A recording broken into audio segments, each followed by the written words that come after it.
திரு M Kumar, மாநில அரசு மேலே பழி போட்டு தப்பித்து கொள்ள ஒரு முயற்சி நடக்கிறதா? இது ஒரு ஒரு சாதாரண மாநிலங்களில் அப்படின்னா பரவாயில்ல, காஷ்மீருக்கு இருக்கக்கூடிய அதிகாரம் என்ன, அங்கே இருக்கக்கூடிய லெப்டினன்ட் கவர்னர் என்னெல்லாம் அதிகாரம் வச்சிருக்காரு?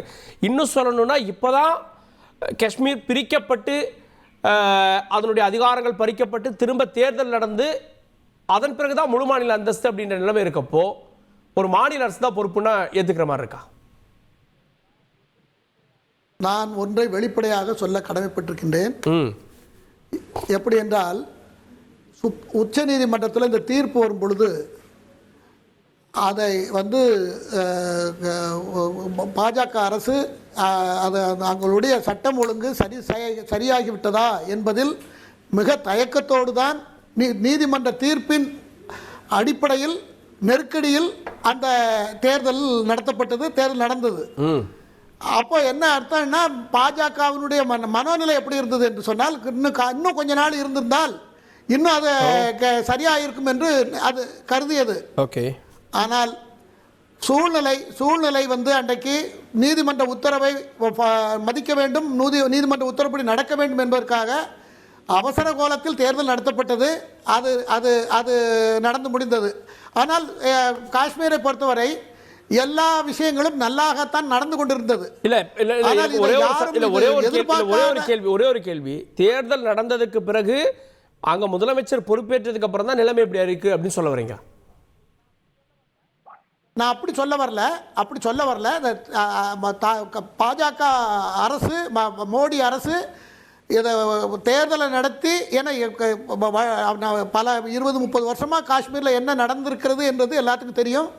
அதனால் இன்னும் கொஞ்சம் நாளைக்கு அது இருக்கலாமோ என்று கூட பாஜகவுடைய மனநிலை, அப்படி மத்திய அரசுடைய மனநிலை அப்படி இருந்தது. ஆனால் நீதிமன்றம் அந்த தேதிக்குள் நடத்த வேண்டும் என்று உத்தரவிட்டதால் அந்த தேர்தல் நடத்தப்பட்டது. கூட்டணி அரசு, அதாவது உமர் அப்துல்லா தலைமையில் அரசு அமைக்கப்பட்டது. நம்முடைய ராதாகிருஷ்ணன் அவர்கள் சொன்னதில் ஒரு அளவுக்கு உண்மை இருக்கிறது. ஏன்னா அது அங்கே ஆளுநர், அங்கே பொறுப்பு மத்திய அரசோட பொறுப்பு அதிகம் இருக்கிறது. அதுக்காக உமர் அப்துல்லாவுக்கு சம்பந்தம் இல்லைன்னு கையெல்லாம் விரிக்க முடியாது. உள்ளூரில் உள்ள தீவிரவாதி சம்பந்தப்பட்டு அவருடைய வீடெல்லாம் இன்றைக்கி பாம் வெடித்து சிதறி இருக்கிறது. இதெல்லாம் பார்க்கும் பொழுது அங்கே அது நடந்த விஷயம், அதாவது செக்யூரிட்டி லேப்ஸ் இருக்கா இல்லையாங்கிறது இன்னும் ஒரு 4-5 நாள், ஒரு வாரத்தில் NIA மற்ற விசாரணை அமைப்புகள்லாம் விசாரித்து கொண்டிருக்கின்றன. பாதுகாப்பு லேப்ஸ் இருக்கா இல்லையா அப்படின்னு கேட்டால் நான் அதில் கவனக்குறைவு இருந்திருக்கு என்று நான் தயங்கவில்லை. ஏனென்று சொன்னால் உண்மையை பேச வேண்டும் என்பது என்னுடைய கிரவுண்ட் ரூல்ஸ். அதன் அடிப்படையில் நான் சமாளிக்கவோ எதுவும் ஆதரிக்கவோ நான் விரும்பவில்லை. செக்யூரிட்டி லேப்ஸ் இவ்வளவு மோசமான ஒரு சூழல் இருக்கும் பொழுது அங்கே ஒரு CRPF போட முடியுமா? அங்கே பேராமிலிட்டரி ஃபோர்ஸாக அங்கே இருந்திருக்க வேண்டும், அல்லது இராணுவம் இருந்திருக்க வேண்டும். அதிக கவனத்தோடு அந்த மாநிலத்தை நம்ம கவனித்திருக்க வேண்டும் என்பது என்னுடைய கருத்து. தினம் 2 பேர் 4 பேர் 5 பேர் நம்ம கடந்த ஆண்டு அந்த 370 ரத்தாகிற வரைக்கும் கடந்த காலங்களில் நம்ம பார்த்துட்டு இருக்கோம். தினம் 2-3 பேர் செத்துக்கிட்டு இருப்பாங்க. நியூஸில் ஹாட் நியூஸ், பிரேக்கிங் நியூஸ் அதாக தான் இருக்கும். அப்படி தான் பார்த்தோம். அதெல்லாம் தாண்டி வந்ததுனால நாம் அதில் கொஞ்சம் அதிக அக்கறை எடுத்திருக்க வேண்டும். ஆனால் என்ன நடந்திருக்கிறது என்று இப்போது தெரியவில்லை. நான் யாரையும் குறை சொல்ல விரும்பவில்லை. இப்போ இன்னும் விசாரணையில் விரிவாக தெரிய வரும் என்பது என்னுடைய கருத்து. கேட்போம். தொடர்ந்து காங்கிரஸ் கட்சியினுடைய செய்தி தொடர்பாளர் திரு SRS இப்ராஹிம் அவர்கள் இணைந்திருக்கார். திரு இப்ராஹிம், மாநில அரசு இதுக்கு பொறுப்பேற்கணும் அப்படின்ற ஒரு விஷயம் வலியுறுத்தப்படுகிறது. ஏன்னா சுற்றுலா பயணிகளுக்கு இப்பேற்பட்ட ஒரு இடம் திறக்கப்படுது அப்படின்னா அங்கே பாதுகாப்பு படையினருக்கு இன்னும் இராணுவத்துக்கெல்லாம் சொல்லப்பட்டிருக்கணும் அப்படின்னு தகவல் சொல்கிறாங்க. மேபி அது நாளைக்கு இன்னும் முழுமையான விசாரணைக்கு உட்படுத்துறப்ப தான் தெரியும். மாநில அரசுக்கு இதில் பங்கு இல்லைன்னு சொல்லிட முடியுமா பாதுகாப்பில்? இல்லை, முழுக்க இந்த கருத்துக்கு முன்பாக இன்றைக்கு நிலவக்கூடிய இந்த யார் பொறுப்பேற்க வேண்டும் என்பதற்கு அடிப்படையில் ஒரு சிவில் மற்றும் ஆர்மி போர்ஸஸை யார் இன்றைக்கு கையில் வச்சிருக்கிறா, இன்னைக்கு இராணுவ படை முப்படைகளும் யார் கையில் இருக்கிறது, இதை 2 வகையா பிரித்து பார்க்க விரும்புகிறேன். ஒன்று இன்றைக்கு இருக்கக்கூடிய உள்துறை அமைச்சர் அவருடைய இலாக்கள் கீழே உளவுத்துறை இருக்கிறது, துணை ராணுவம் இருக்கிறது, ராணுவம் இருக்கிறது. இப்படிப்பட்ட ராணுவம் என்பது ராணுவத்துறை அமைச்சரிடம் இருக்கிறது. இதை சார்ந்து துணை ராணுவத்திலிருந்து உளவுத்துறை வரைக்கும், இன்னைக்கு இன்டெலிஜென்ஸ் பியூரோல இருந்து SIB வரைக்கும் எல்லாமே நேரடியாக இன்றைக்கு உள்துறை அமைச்சரிடம் இருக்கிறது. ஒன்று.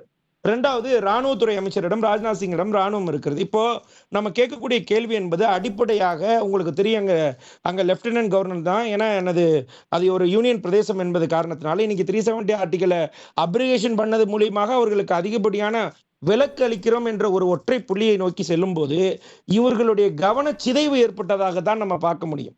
காரணம், அந்த இடத்துல ஒரே ஒரு லேப்ஸ் இருக்குது, அதாவது இன்டெலிஜென்ஸ் லேப்ஸ்ன்றது அடுத்த கட்டம் போயிடலாம்.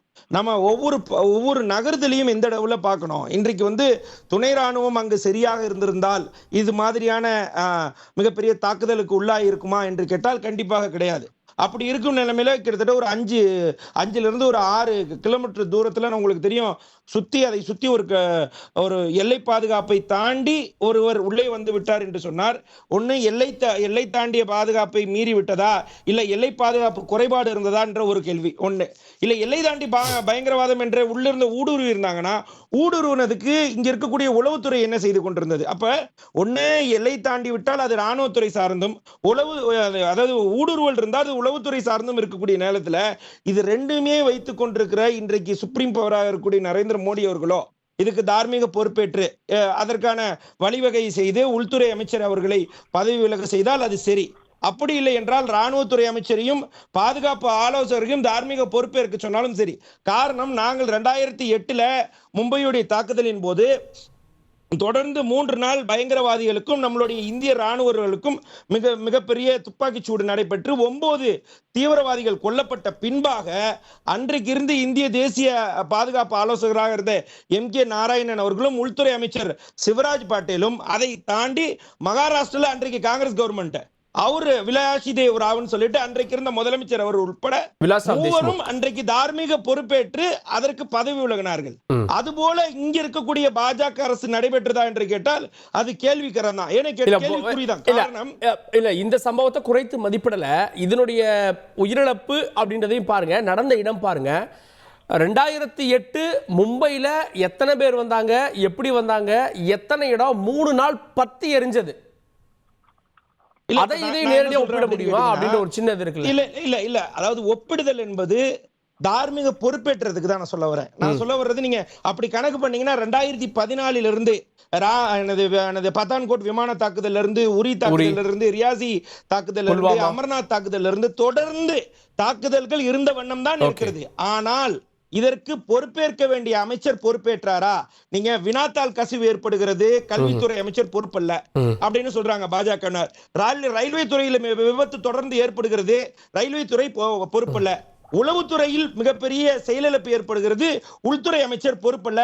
ராணுவத்துறை சரியாக இயங்கவில்லை என்றால் ராணுவத்துறை அமைச்சர் பொறுப்பல்ல. இதுதான் பாஜகவுடைய சித்தாந்தமாக இருந்து வருகிறது.